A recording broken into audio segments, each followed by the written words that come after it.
मेंढक को मारने से क्या होता है। नमस्कार दोस्तों, प्रकृति का कण कण ईश्वर की रचना है। चींटी से लेकर हाथी तक हर जीव का अपना एक महत्व है, अपना एक उद्देश्य है।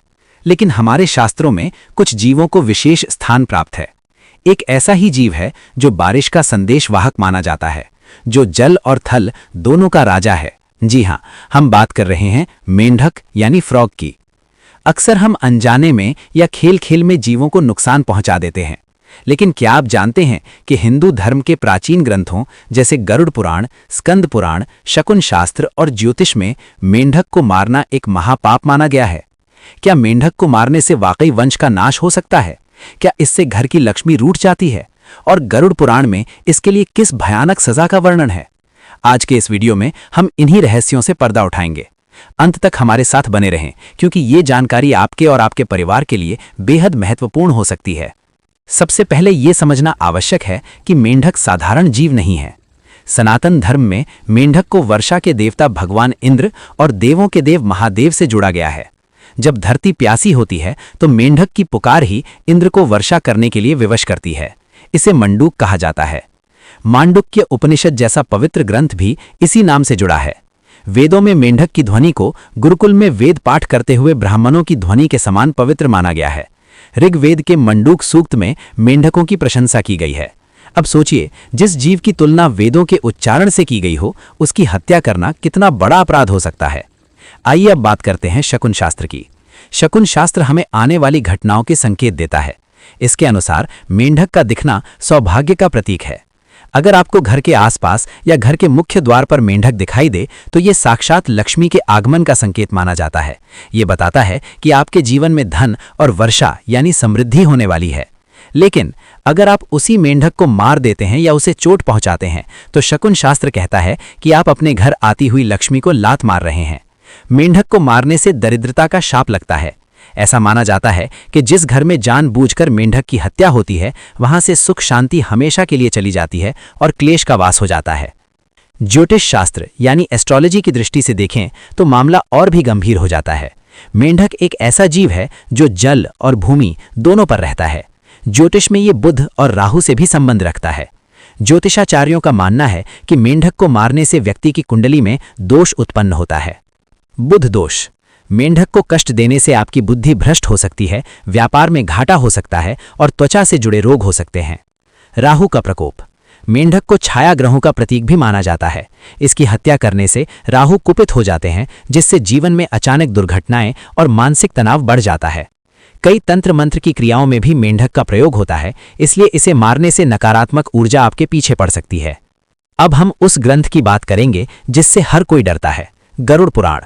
ये ग्रंथ मृत्यु और उसके बाद की सजाओं का वर्णन करता है। गरुड़ पुराण में स्पष्ट लिखा है कि किसी भी निर्दोष जीव की हत्या करना, विशेषकर ऐसे जीव की जो असहाय हो, महापाप की श्रेणी में आता है। मेंढक एक शांत जीव है जो किसी को काटता नहीं, किसी का नुकसान नहीं करता। ग्रंथों के अनुसार मेंढक को मारने वाले व्यक्ति को मृत्यु के बाद अंधकूप या रौरव नरक की यातनाएं झेलनी पड़ सकती हैं। ऐसा माना जाता है कि जो व्यक्ति अपने मनोरंजन या क्रोध के लिए मेंढक को कुचल देता है, उसे अगले जन्म में शारीरिक विकृतियों का सामना करना पड़ता है। गरुड़ पुराण ये भी संकेत देता है कि ऐसे व्यक्ति को जीवन भर पेट से जुड़े रोगों का सामना करना पड़ता है, क्योंकि मेंढक का पेट फूला हुआ होता है और उसे मारने पर वही ऊर्जा आप तक लौटती है। स्कंद पुराण और महाभारत के वन पर्व में भी मेंढक से जुड़ी कथाएं मिलती हैं। एक प्रसिद्ध कथा इक्ष्वाकु वंश के राजा परीक्षित, कुछ संदर्भों में राजा आयु की है। उन्हें एक सुंदर स्त्री से प्रेम हुआ जो वास्तव में एक मेंढक थी, सुशोभना। शर्त यह थी कि उसे जल नहीं दिखाया जाएगा।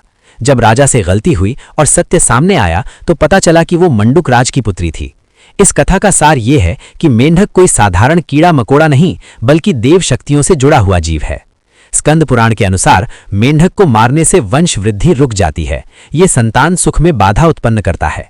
प्राचीन मान्यताओं में कहा गया है कि यदि कोई गर्भवती स्त्री या उसका पति मेंढक को मार दे तो गर्भस्थ शिशु पर इसका बहुत बुरा प्रभाव पड़ता है। इसीलिए पुराने जमाने में बुजुर्ग हमेशा बारिश में संभल कर चलने की सलाह देते थे। दोस्तों, हमारे पूर्वज केवल धर्म की बात नहीं करते थे, वे बहुत बड़े वैज्ञानिक भी थे। उन्होंने पाप और पुण्य का डर इसलिए बनाया ताकि प्रकृति का संतुलन बना रहे। वैज्ञानिक दृष्टि से देखें तो मेंढक किसान का सबसे बड़ा मित्र है। ये फसलों को बर्बाद करने वाले कीड़ों को खाता है। अगर मेंढक खत्म हो जाएंगे तो टिड्डियां और मच्छर बढ़ जाएंगे, जिससे बीमारियां फैलेंगी और अकाल पड़ेगा। मेंढक को मारना यानी प्रकृति की फूड चेन को तोड़ना है, इसलिए उसे मारने को पाप कहा गया, ताकि डर के कारण ही सही लोग इस मासूम जीव की रक्षा करें। आज विज्ञान भी मानता है कि जहां मेंढक स्वस्थ हैं वहां का पर्यावरण शुद्ध है। अब सवाल ये उठता है कि अगर अनजाने में पैर के नीचे आकर या गाड़ी के नीचे आकर मेंढक मर जाए तो क्या होगा? क्या हमें नरक मिलेगा? शास्त्र कहते हैं अनजाने में किए गए पाप का प्रायश्चित संभव है। अगर आपसे ऐसी गलती हो गई है तो घबराएं नहीं, हमारे शास्त्रों में इसके उपाय भी बताए गए हैं। ईश्वर से क्षमा। सबसे पहले मन ही मन उस जीव की आत्मा की शांति की प्रार्थना करें और ईश्वर से अपनी भूल के लिए क्षमा मांगे। दान। किसी जरूरतमंद को अन्न या धन का दान करें। गौ सेवा। गाय को हरा चारा खिलाने से बुध ग्रह शांत होता है और जीव हत्या का दोष कम होता है। प्रकृति सेवा। एक पौधा लगाएं, ये प्रकृति को वापस कुछ लौटाने का सबसे अच्छा तरीका है। तो दोस्तों, निष्कर्ष यही है कि चाहे आप ज्योतिष को माने, गरुड़ पुराण को माने या फिर विज्ञान को, मेंढक को मारना हर दृष्टि से गलत है। ये जीव हत्या भी है और प्रकृति का नुकसान भी। हमारी संस्कृति अहिंसा परमो धर्मः सिखाती है। जीव चाहे छोटा हो या बड़ा, उसके प्राण लेने का अधिकार हमें नहीं है। अगली बार जब आप बारिश में किसी मेंढक को फुदकते हुए देखें तो उसे घृणा से नहीं बल्कि सम्मान से देखें। उसे अपना रास्ता जाने दें, क्योंकि हो सकता है वो आपके लिए कोई शुभ संदेश लेकर आया हो।